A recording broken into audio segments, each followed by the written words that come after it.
Hello students, welcome. हम पढ़ रहे हैं मैन मेड डिज़ास्टर्स। इससे पहले जो हमने डिस्कस किया हुआ है वो हमने नेचुरल डिज़ास्टर्स के बारे में पढ़ा, और ये चैप्टर 4 जो है इसमें भी हमने एक पोर्शन जो कल की क्लास में हमने पढ़ा, फायर, वो भी मैन मेड डिज़ास्टर्स में आता है। मैन मेड डिज़ास्टर्स में और बाकी डिज़ास्टर्स कौन से हैं हम एक एक करके पढ़ेंगे, और आज की इस क्लास में हम देखेंगे एनवायरमेंटल डिग्रेडेशन। तो मैन मेड डिज़ास्टर में कल हमने पढ़ा फायर, और आज हम पढ़ेंगे एनवायरमेंटल डिग्रेडेशन। एनवायरमेंटल डिग्रेडेशन क्या है, let's see. We come to know by reading newspapers or listening to discussions on radio or watching on television how the rivers and even the underground water sources are being polluted and the water level is going down fast. If you live in a village, you would have seen the trees being cut for using the land to grow crops or to construct houses. You may have also observed that small water bodies that existed some time ago are no longer seen now. If you are a resident of city, you must have seen trees being felled and constructing houses, multiplexes and roads. We all feel the impact of air pollution owing to emission of carbon dioxide by large number of vehicles and harmful gases from factories.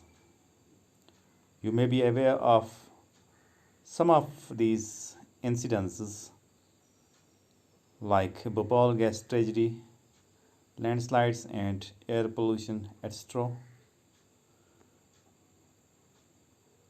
The deterioration of environment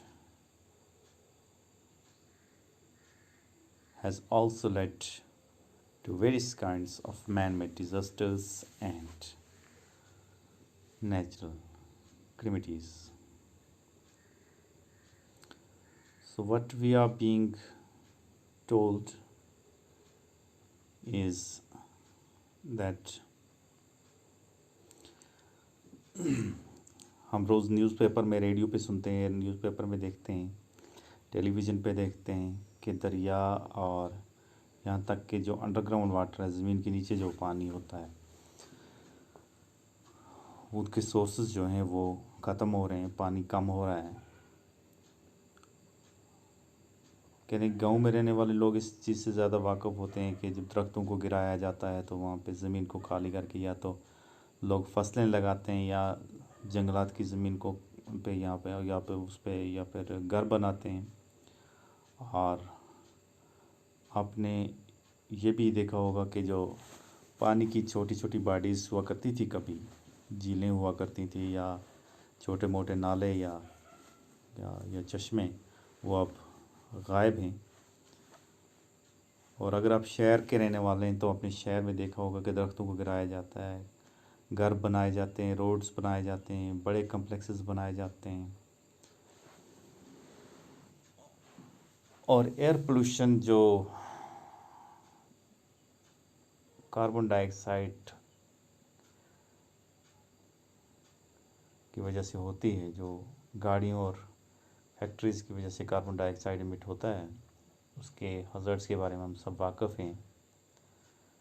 और हमें यह भी पता है कि कुछ incidents जो हुए हैं इसके वजह से, जैसे भोपाल गैस ट्रेजडी हुई, लैंडस्लाइड हुए हैं, एयर पोल्यूशन के कुछ वाक़ात हुए हैं, हमें वो भी पता है।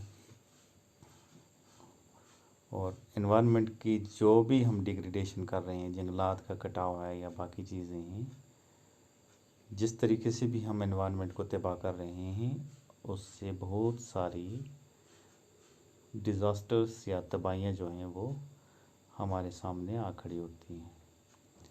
Let's now begin the discussion on environmental degradation by understanding the term environment itself.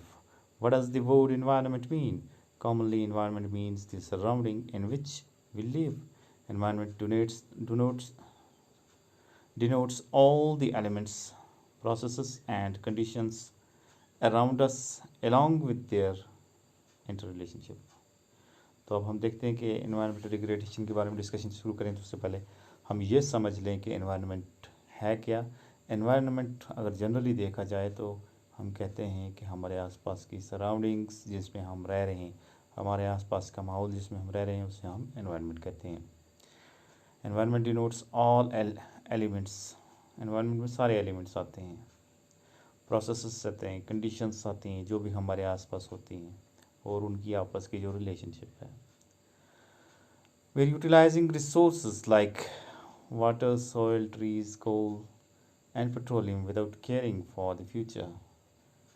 We are carelessly interfering with the ecosystem and deliberately.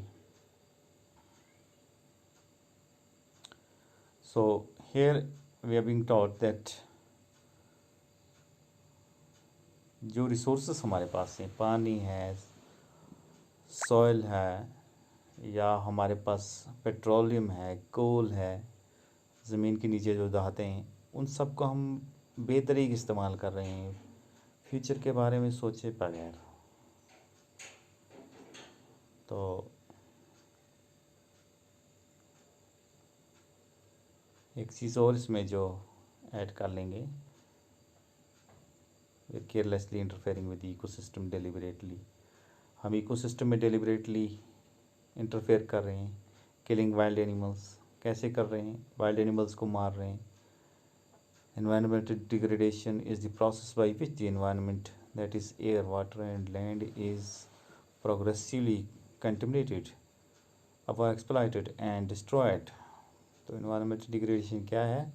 एक ऐसा प्रोसेस है जिसमें हम एयर, वाटर और लैंड, तीन मेन रिसोर्सेज हैं जिनको हम तबाह कर रहे हैं. एयर, वाटर और लैंड, और इनको हम पोल्यूट कर रहे हैं, ओवर एक्सप्लॉइट कर रहे हैं या इनको हम तबाह कर रहे हैं.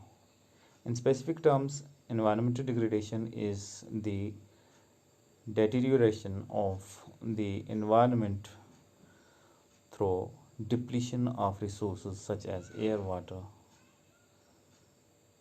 soil and forest, the destruction of ecosystem and the extinction of wildlife.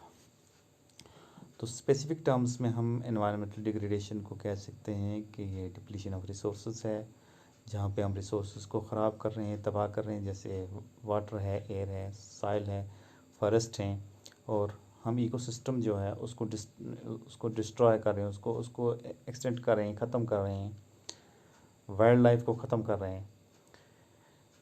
Whenever the habitats are destroyed, biodiversity is lost or natural resources are depleted, so the environment is hurt. जब भी हम हैबिटेट्स को destroy करते हैं, habitats क्या होता है? Habitats किसी भी जानवर की या किसी भी चीज़ की रहने की जगह को हम हैबिटेट कहते हैं. अगर हम एक झील को तबाह कर रहे हैं, उसमें भराई करके उसमें कंस्ट्रक्शन कर रहे हैं, तो इसका मतलब है हम एक इकोसिस्टम को ख़राब कर, एक हैबिटेट को बर्बाद कर रहे हैं. वहाँ पे बहुत सारे जानवर जो पानी में रहने वाले जानवर हैं, उनकी ज़िंदगी को ख़तरे में डाल रहे हैं. उनका हैबिटेट, उनका घर जो है वो तबाह कर रहे हैं. जब हम हैबिटेट तबाह करेंगे तो बायोडाइवर्सिटी लॉस्ट हो जाएगी और नेचुरल रिसोर्सेज जो हैं वो डिप्लीट हो जाएंगे, वो एनवायरनमेंट को उसके ख़तरा होता है. काजेस ऑफ एनवायरनमेंट डिग्रेडेशन, इसके काजेस क्या हैं? The important factor responsible for environmental degradation are.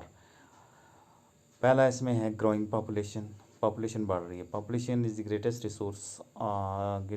Resource of any country and a major contributive factor for the development, but and yet it is a major cause of environmental degradation, as we find the rapid pace of population growth has led to excessive utilization of natural resources.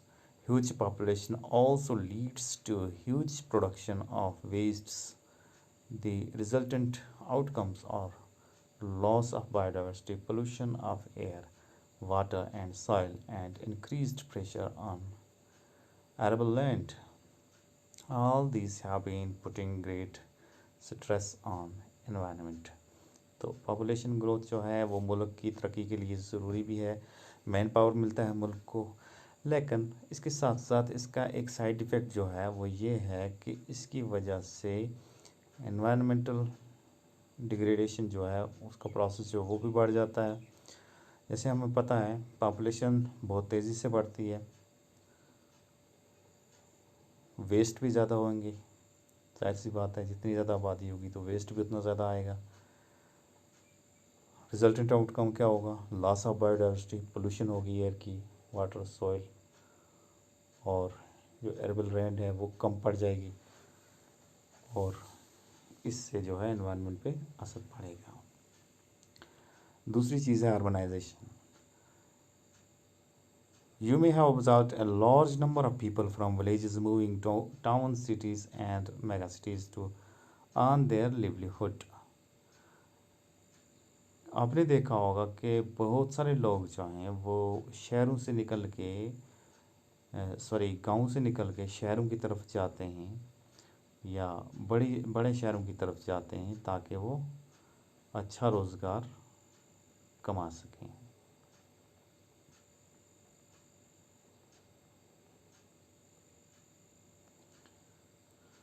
अब इससे क्या होता है? This led to unplanned and rapid expansion of cities, creating enormous pressure on the infrastructure facilities. If you live in a city, you may be experiencing these pressures on housing, water, and electric supply, and sewage. Urban slums are major sources of population and suffer from the worst kind of unhygienic conditions. The fast pace of urbanization has also been responsible for depletion of forests and irrational use of other resources. तो इसकी वजह से क्या होता है कि शहरों में जो प्लांट सिस्टम होता है सिटीज़ को क्रिएट करने का वो ठप हो जाता है, तो अनप्लान्ड एक्सपेंशन हो जाती है। प्लान नहीं किया हुआ है, अब आबादी बढ़ रही है, तो उससे क्या होता है कि इंफ्रास्ट्रक्चर फैसिलिटीज़ जो हैं वो कम पड़ जाती हैं।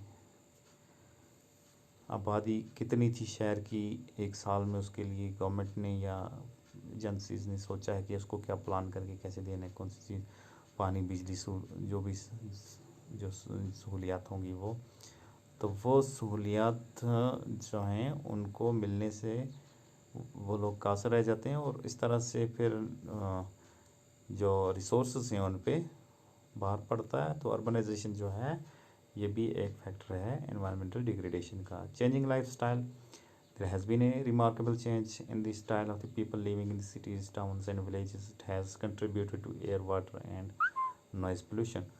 तो जो चेंजिंग लाइफ स्टाइल है, लोगों का लाइफ स्टाइल चेंज हो गया तो पोल्यूशन में भी इजाफा हो गया, एयर, वाटर और नॉइज़ पोल्यूशन। पहले आप एक गाड़ी यूज़ करते थे और आज हर बंदे के पास गाड़ी है, तो पोल्यूशन भी हो जाएगा। पहले गांव में इंडस्ट्री नहीं थी, अब इंडस्ट्री आ गई है तो पोल्यूशन बढ़ जाएगा। तो लाइफस्टाइल चेंज होगा और एनवायरमेंटल डिग्रेडेशन भी साथ में होगी। Agricultural development is very important for a country like us, but this has been affecting the environment adversely. Various kinds of farming activities, especially directed towards increasing agricultural production, have a direct impact on environment. These activities have been contributing to soil erosion, land salination, alkalization, and loss of nutrients. Extensive use of fertilizers and pesticides has been a major source of contamination of the water bodies and land degradation. अब agriculture को बढ़ाने के लिए recent years में production बढ़ाने के लिए कि आप खाद का इस्तेमाल करें, आप पेस्टिसाइड्स जो कीड़े मार दवाई है उसका इस्तेमाल करें, उससे फसलें तो बढ़ जाती हैं लेकिन उसका जो वो पेस्टिसाइड्स और जो वो चीज़ें होती हैं वो बैक किस में चली जाती हैं, पानी में। तो उससे पानी जो है पोल्यूट हो जाता है। तो इसका भी एक साइड इफ़ेक्ट रहता है। So these were some of the related factors that are contributing in environmental degradation. For the day, this much is suffice. Thank you.